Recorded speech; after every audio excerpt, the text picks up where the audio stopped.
Welcome back, everybody, to the Success Partner Podcast. I'm your host, Daya Naef, and today we have in the studio Cheri, Torres, and Jackie Stavros.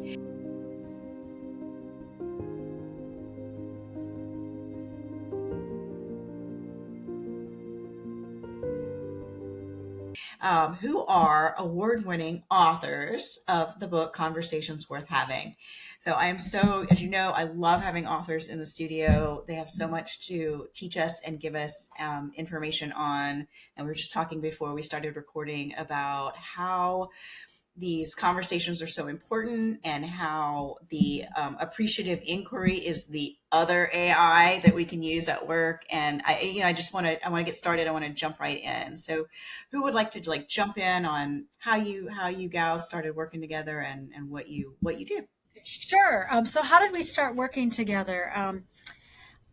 Cheri and I have been together for 20 years now, maybe probably a little bit longer, over 20 years. And how we started working together was we were both interested in this other AI called Appreciative Inquiry.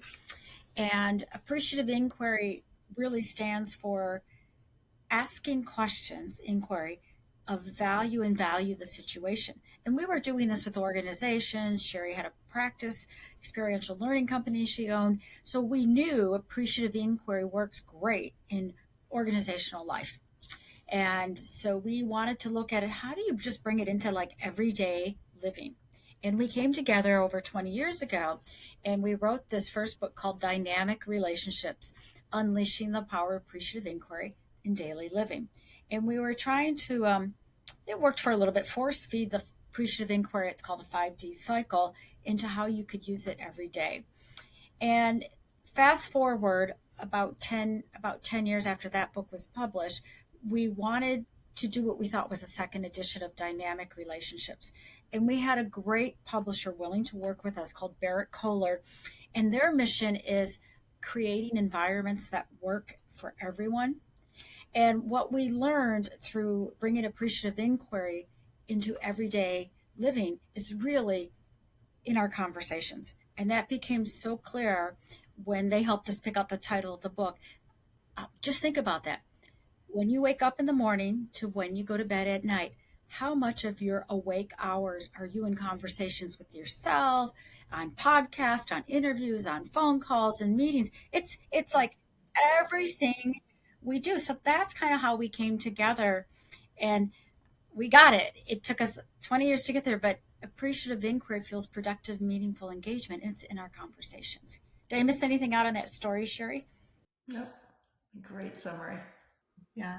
It's very interesting. I think about, I work with lawyers, I work with a lot of technical people, and I can see them pushing back and saying, no, I don't have conversations. I just do work all day. And you'd probably be surprised how many conversations you're actually in, that you're either in the moment, or you're in a email, or you're crafting for a later date. Probably a lot more than we realize. Right. Or you're in with yourself. That's That definitely conversation that's going on. yes. Yep. Actually, people ask me all the time, how do you stop the conversation with Exactly. yourself? And there's definitely some neuroscience behind this. Which one of you likes the neuroscience the most? Oh, Oh, I Cheri. love neuroscience. Yes, I think too often people think, oh, if we talk about what's working and we just focus on what's value, it'll be soft and fluffy. But in actuality, if we want to bring out the best in people, we want to bring out their creative thinking, their critical thinking, their ability to relate to one another. They have to have access to the prefrontal lobe. You want their whole brain in it. And what the neuroscience has shown is that conversations that are critical or destructive, where you're devaluing people or devaluing situations, or you're showing up with judgment, those tend to put people in fight or flight. And so it really activates the reptilian complex of the brain. And it literally pulls oxygen and nutrients away from your higher order thinking centers. And so when you most want somebody to be able to think clearly, if you're like hammering on them or you're being critical, you're getting the opposite. Their ability to think critically and to be creative shrinks. It like even the vision narrows.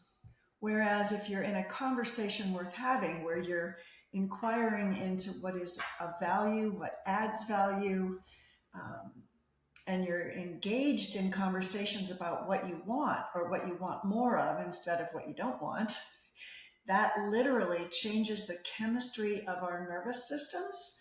The biochemistry shifts, and you get then much more of a conversation about we instead of about me.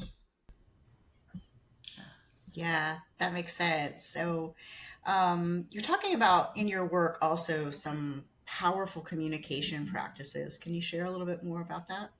Yeah, so there's two practices in the book, and it doesn't matter which one you start with because they kind of go together. But we call these two practices learning how to ask generative questions and do positive framing. So I'm going to start with generative questions. Generative questions are questions I don't have the answer to. They're typically what or how questions. They're open-ended questions, and I'm naturally curious. And when you ask a generative question such as, Daya, tell me what you think about this, or tell me how you did that in your organization, or what's possible if we merge these two processes or the divisions together. We're going to find new innovations, new possibilities. We're going to have shared understanding. It's going to build trust. It'll surface assumptions. So the generative questions are open-ended questions. One of my favorite questions is when somebody comes in and they're really upset is after you let them diffuse, tell me what your wishes are. Tell me what you would like to see happen. And really tuning in and listening to them. Cheri, do you want to share the positive framing one? Sure. Positive framing is basically talking about what you want instead of what you don't want. And it's not about ignoring problems or issues. It's not about glossing over what's of value. It's often of value to point out what the problem is, to even talk about that for a little while. But once you've got clarity on what the issue is or what the challenge is, I'm thinking of your who might be listening to this, the challenge of whatever case they might be dealing with, looking at what is it that we want, and maybe what is it that all of us, regardless of which side of this you're on, what do we all want, and how can we have a conversation that allows all of us to succeed, so that we move towards what we want instead of circling around either what just one person wants or fixing what the problem is. Because often, if you say what is it that we want, the problem can go away because it may not even, the problem will either be solved or it will disappear because you're actually instead moving towards what you want. Yeah. That makes That does. I mean, I did a lot of early dispute resolution and mediation and different types of shuttle diplomacy in my practice because I wanted the project to continue without being stalled in litigation. Because you come to people and what do you want? Well, we want to win, or what do you want? Well, we want total domination. It's like, okay, well, that's gonna take years, and nobody's gonna get that. So, right. Well, and that's where a generative question might be. Okay, if you win, what does that mean for what does you? that mean? What's the outcome that you really want? And sometimes people are like, well, I don't really know what that looks like. Well, let's figure what that looks like and see whether, maybe it's something the other party can agree to. And Uh-huh. and what you've just done, Daya and Cheri, is we call it the flip, name it, flip it, frame it. So you, as Cheri said, name the problem. So name the problem is I don't want to lose. And then the flip, the positive opposite, which you said, Daya, is I want to win. We got to keep going. So if you win, what's the frame? What do we really need to be talking about? Because when you can create the frame that you want and ask generative questions, not only do you achieve the positive opposite, but you probably eclipse the original problem And that's where the innovations and possibility thinking comes in. And that's where we begin to strengthen relationships and build trust. Yeah, that's nice. That's nice. Since we were using the hypothetical there, do you have another story that you would like to share? Um, let's see. It, this isn't necessarily a law story, but it's a hospital story, and it's one of my first experiences of using generative questions to see if, do they really flip the conversation? And I was speaking with a hospital administrator who was going on and on about doctors who aren't team players, and he was trying to implement a team approach in the hospital, and he was like, oh, they're prima donnas, they're like, and we had just been in this 4-day training together, and I thought, all right, let me see whether the generative questions things really works. And so I asked a very simple generative question. When there was a pause in his conversation, I said, do you have any doctors that are on board? And I watched his entire demeanor shift. He stood up taller, his shoulders went back, his face lit up. And he was like, oh my goodness, I have 15 of the most amazing doctors. And I don't really know what he said after that, because internally I was going, oh my goodness, a generative question can change everything for someone.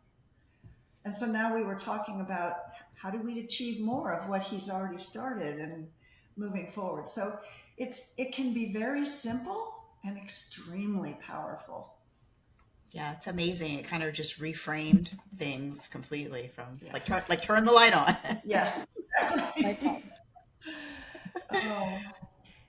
And I think one of the things that is it's really important for people to be able to use these two practices is the ability for self-awareness, so you can be at a place of choice. So when people get triggered, and I know when people are, I want to win, I'm going to lose, they're really triggered and they're in that fight or flight space. And so just taking a beat to pause and take a deep breath, that starts to reset your nervous system. And then if you can get curious, curiosity is a positive emotion, which means you have access to the prefrontal lobe.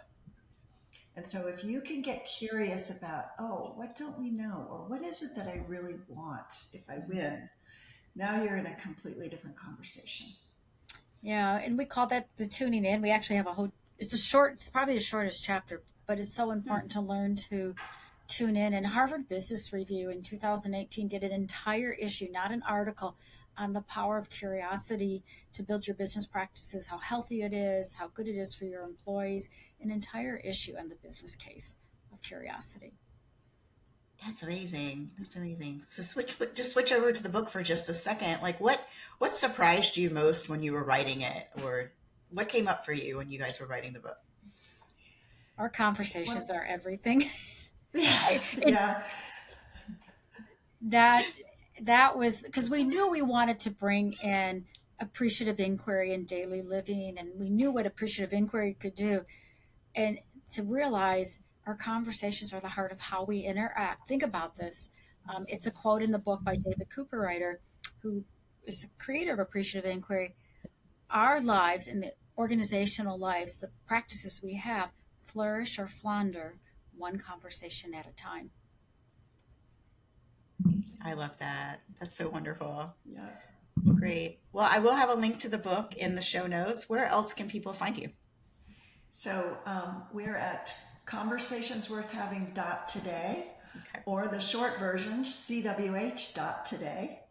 And we'd like to offer your listeners a coupon for 30% off our foundations course, which is just a 30-minute, all the basics for how to have a conversations worth having. And we'll send you that code, but we'll make the code title Success Partner. Oh, thank you. It'll be easy for everybody to remember.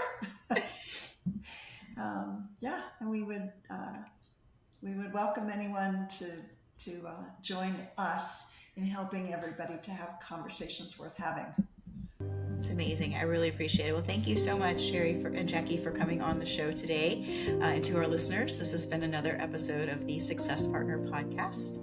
I am your host, Daya Naef. Please like, subscribe, and stay tuned. Thank you. Thank you so much, Daya.